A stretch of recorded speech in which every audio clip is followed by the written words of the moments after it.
A Light Within Darkness Chapter 106 Fan Fiction by Azazyel.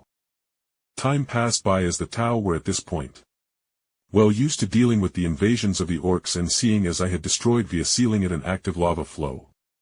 The Orks' main ship, anyway. They only had to worry about the Orks that had spread their damned spores around the planet itself. So, although I didn't directly move to aid the Tau in cleansing the planet of the Orks, I let my disciples work at it. Having my disciples, be it human Tau or eldar, would go out with special charms to find the Orks in the mountains and deep forests. And I wasn't just sitting on my laurels, obviously. I was spending each day cultivating and carefully eating the demons of Chaos United or the demons of the four Chaos Gods, ever so slowly weakening the four gods. As each demon I ate was a permanent loss of literal power and influence for their patron gods, seeing as like 99% of demons were manifestations of the warp and the Chaos Gods themselves. But this time, I wasn't on the edge of the eye of terror eating demons wholesale. I was far on the eastern wing of the galaxy, basically as far as possible from Terra as possible. So the God Emperor, his Blueberry Boy Scout, and his shit, hentai space elf waifu wouldn't be able to find us. Not only was this part of the galaxy seeded with black stone pylons from the Necrons, that made warp emissions more difficult, but there was a large, actually massive Tyranid presence in this part of the galaxy. And their shadow in the warp eclipsed the God Emperor's own psychic view of the galaxy. So, combined with the great distance, other factors, and me being more careful, I was gaining strength at a greater rate, but things were very boring as I just spent my days fucking Ellesmere, cultivating, teaching my disciples, and layering more and more wards around the sect and the planet itself. I was tired of fleeing from my foes. I had found inner peace between the legs of Isha, and I didn't want to uproot my sect's mountain range all over again. I am at the peak of the sovereign stage currently.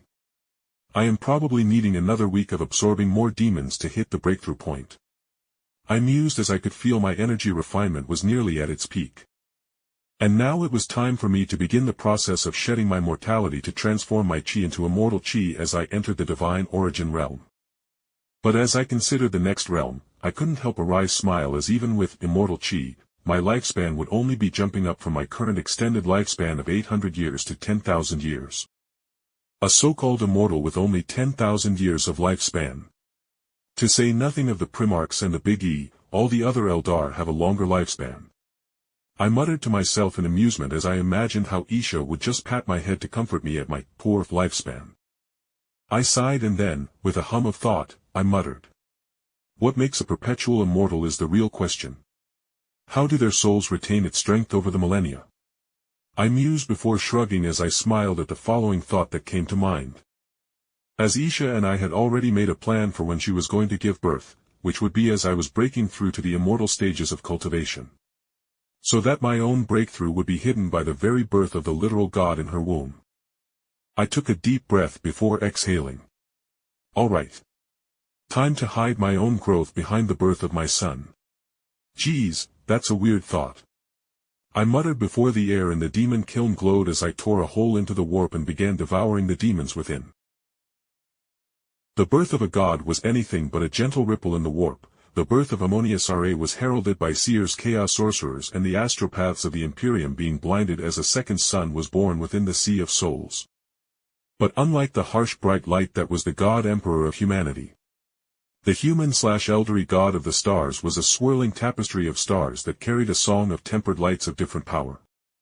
And unlike the God Emperor's light that very clearly pointed to Holy Terra, Ammonius Ra's swirling tapestry of stars wouldn't lead to his location. No, by following a star of your choosing, his star would lead you to a fate that aligned with said star.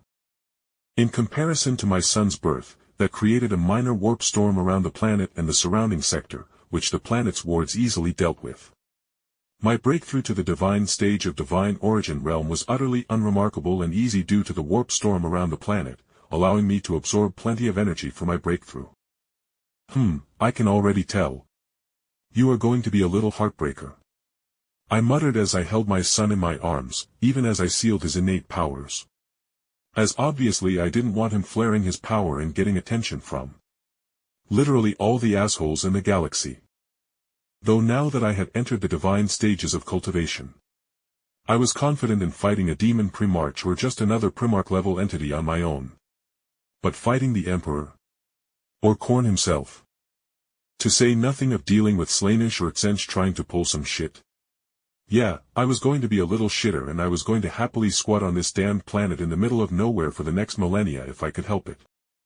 And then when I was in the divine spirit/tribulation realms, I was going to empty Chaos's energy by going after the greater demons, and once I eat more than half of them, I would have enough of the Chaos God's essence to start doing some evil rituals to fuck them up and allow me to begin draining them directly.